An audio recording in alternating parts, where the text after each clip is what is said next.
Good morning, America. Today I want to talk to you about World War I, the Great War, the war to end all wars, because there was definitely no war that came after it that was bigger than that.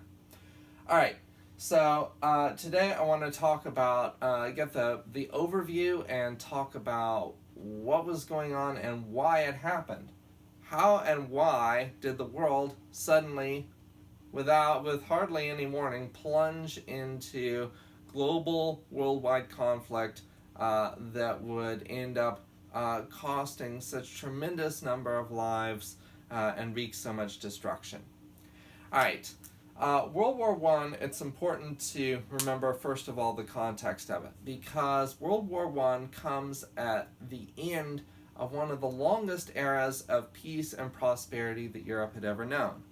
For almost exactly 100 years, since the end of the Napoleonic Wars, Europe had been at peace. Now, that peace was not always perfect.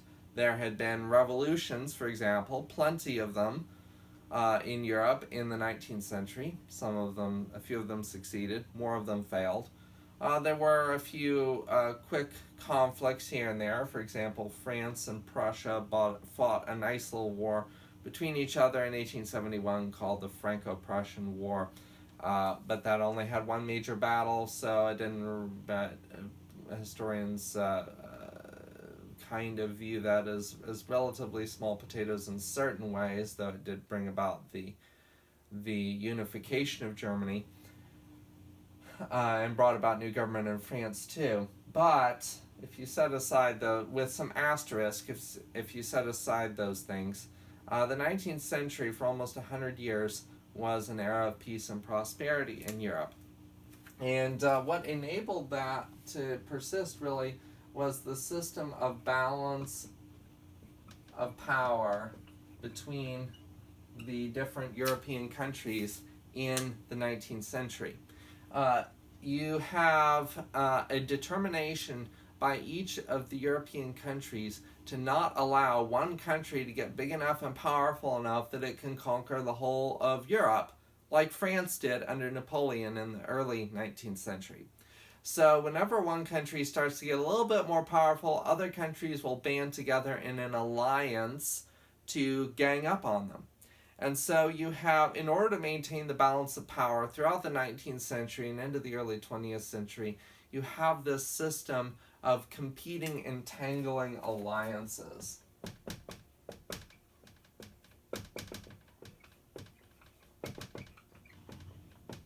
And these, there were really two main alliance systems that developed and were pretty thoroughly codified in the 19th century. One of those, it's not necessarily important to know who those are, but just to know that there were entangling alliances, and there were two main systems of alliances. One of those that would pit different countries against each other. And so what happened was, when war finally did break out, it becomes a domino effect, where each country, because it has this alliance with other countries, it pulls the next country into the war, and that pulls the next country into the war, and that pulls the next country into the war, and then before you know it, the whole of Europe is fighting. And so that's how it becomes a world war. All right, now, how did this thing actually get started? All right, so let's talk that through. So in the summer of 1918, it all starts with a terrorist attack, actually. The assassination of the heir to the throne of the Austro-Hungarian Empire, named Archduke Franz Ferdinand. Not Archduke. Some student always says that on a test every year, Archduke. Now, political assassination was nothing new at this point in history.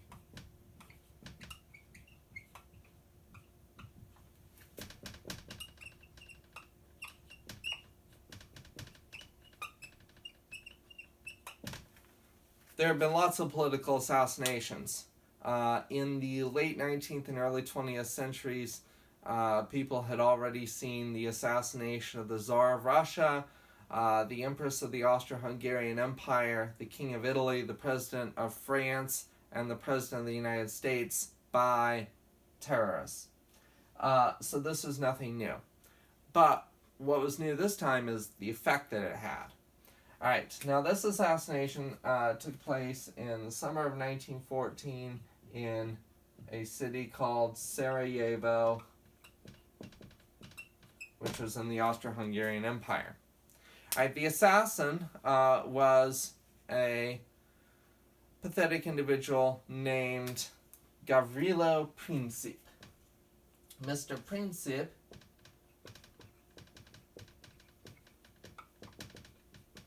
was a member of a Serbian terrorist organization called the Black Hand. Ooh, I'm scared, the Black Hand. Now, Serbia and the Austro-Hungarian Empire didn't get along with each other very well. And members of the Black Hand in particular wanted to stir up trouble between the two countries and punish the Austro-Hungarian Empire. So a plot was afoot to assassinate the heir to the throne, Franz Ferdinand. Now they here tell that Franz Ferdinand is going to be, I guess, doing what archdukes do, whatever that is, visiting the city of Sarajevo, and so they decide to send a team of assassins to Sarajevo to intercept him. Now, Mr. Princip was kind of waffling back and forth whether or not he wanted to be part of this plot. But then his girlfriend broke up with him. And so he decided that he had nothing more to live for, and so he joined in the plot. The day of the assassination, the Archduke and his wife were being driven around the city of Sarajevo by their chauffeur in their car. The car was a convertible. Most cars were convertibles in those days. The top was down because it was a nice day. They were driving around the city, and the chauffeur made a wrong turn. He got lost. He realized he'd been made a wrong turn. He stopped to do a U-turn in the middle of the street. When he stopped to do the U-turn, he just happened to stop right in front of Gavrilo Princip, who is standing right there. Princip realizes, oh, look, here's the Archduke right in front of me. He whips out the pistol, bang, bang, and he assassinates the Archduke. Now, needless to say, the Austro-Hungarian Empire, not thrilled that their heir to the throne has been assassinated. And they're like, Serbia, your terrorist assassinated our Archduke. We have this long list of demands that you have to do to make up for it. And Serbia looks at the list of demands and is like, oh, we can't do all these things. If we did all these things, we wouldn't be an independent country anymore. We can't do this. And the Austro-Hungarian Empire is like, okay, sorry to hear that. Wrong answer. Too bad. So sad. See you later. And so the Austro-Hungarian Empire declares war on Serbia and attacks.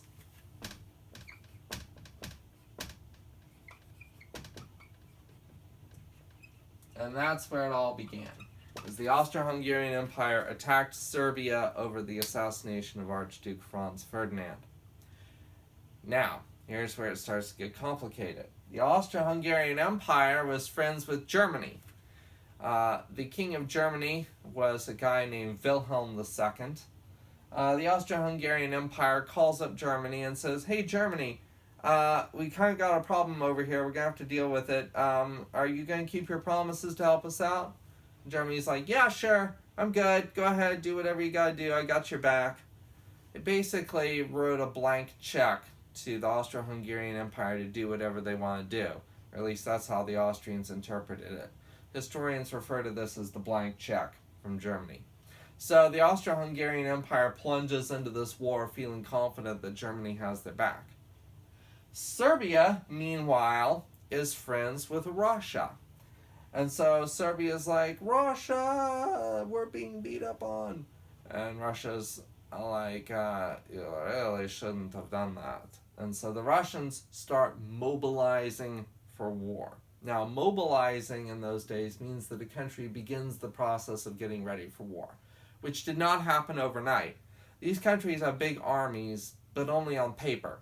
Most of their soldiers are actually peasants out in the fields.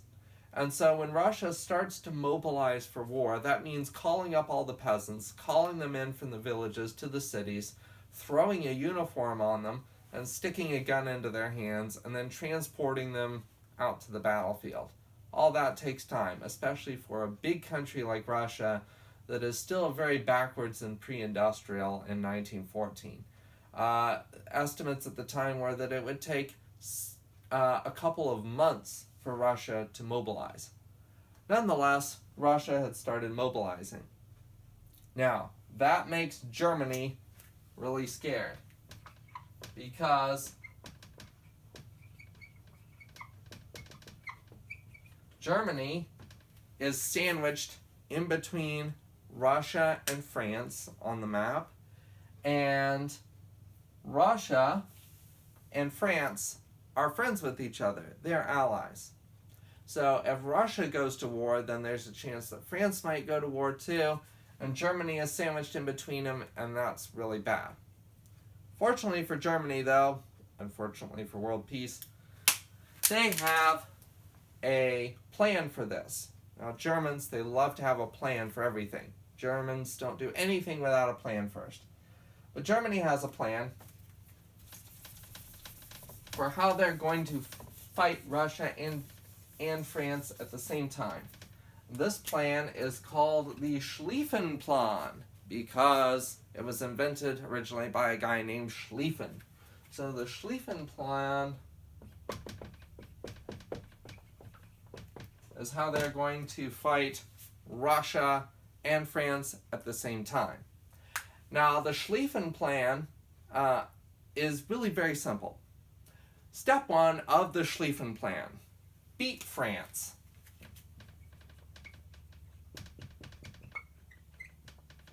Fast. The Schlieffen Plan called for a lightning attack against France and complete defeat of France in 2 weeks' time. They expected that they would come marching into France, wipe out the French military, occupy Paris, and defeat the whole country in just 2 weeks. So that was step 1. Then step 2, now that France is out of the picture, go fight Russia at their leisure, having already dealt with France.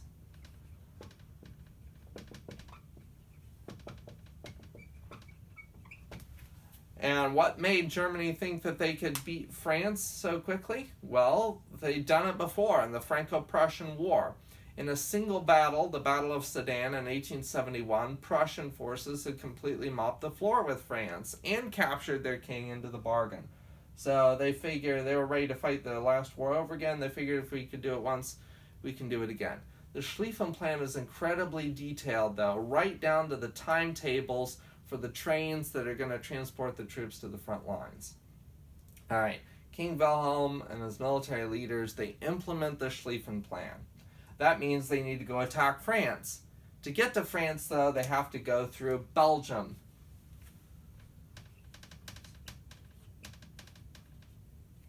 Now, this is a problem because they have to get through Belgium to go to France. Germany's like, hey, Belgium, is it okay if we walk through your country to go attack France? And Belgium's like, what? No. And Germany's like, wrong answer. And so Germany declares war on Belgium and invades anyway. Now, this was Wilhelm's big mistake. Well, one of his big mistakes. He had several of them, but this was the first one. Because when he invades Belgium, he forgets about the fact that that might bring England into the war, because England is allies with Belgium. And so Belgium's like, help, Great Britain, we're being beat up on by Germany. And so Great Britain, which is led by Prime Minister David Lloyd George, there's an emergency session of Parliament, and they talk it through, and Great Britain decides, yes, we will keep our promises. We will help Belgium. And Wilhelm II is like, what? That wasn't part of the Schlieffen Plan. You weren't supposed to do that. We thought you would renege on those promises. But Belgium brings Great Britain into the war. But that doesn't help Belgium much. Belgium is conquered very quickly. Now, and I'm sorry to say that as the German soldiers come streaming into Belgium, and they made quick work of the Belgian military, which wasn't really all that much to speak of, as they come sweeping into Belgium, the Germans are not very nice to Belgium. Now, this is World War I, not World War II. These are not Nazis we're talking about. Nevertheless, German soldiers, they did some things in Belgium that they shouldn't have done. For example, they burned down a university library full of priceless books just for the fun of it. Artillerymen used the spire of a medieval cathedral for target practice just for the fun of it. And they did these things in full view of British and American newspaper reporters who write articles about it. There's headlines in Britain and America about how mean the German soldiers are. And Germany, this is the second mistake the Germans made, because right off the bat, they get this reputation in Great Britain and America for being really mean, evil people. And that feeds the propaganda machine throughout the war. And so British and Americans are predisposed to view the Germans as monsters because of what they did in Belgium. Now, having swept through Belgium and conquered Belgium, the French and are now up. Britain, to help out, sends an expeditionary force over to France called the British Expeditionary Force, better known as the Beef. Principle of history, whenever Britain sends troops to France to fight Germany, it's called the Beef. And this is true in both world wars. So Germany comes streaming into France. They are up against the French army and the Beef, the British Expeditionary Force, and there's a big battle between them called the First Battle of the Marne.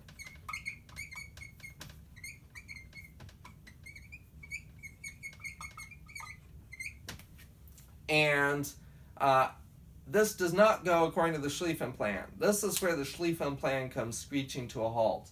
Because at the First Battle of the Marne, the Germans, to their great surprise, are defeated. Of course, they weren't expecting the Beef to be there. Also, they weren't expecting the French to use airplanes, brand new technology of the day, to conduct reconnaissance before the battle to give them an edge. This battle took place very close to Paris, close enough that the people of Paris could hear the gunfire, and according to legend at least, some French troops went into battle in taxi cabs because it was so close to Paris. But the Germans are defeated, the invasion of France is halted, and with that, the Schlieffen Plan is completely off the rails. German forces never would set foot in Paris, not once during all of World War I. And that is how an assassination turned into a global world war that included pretty much all of Europe.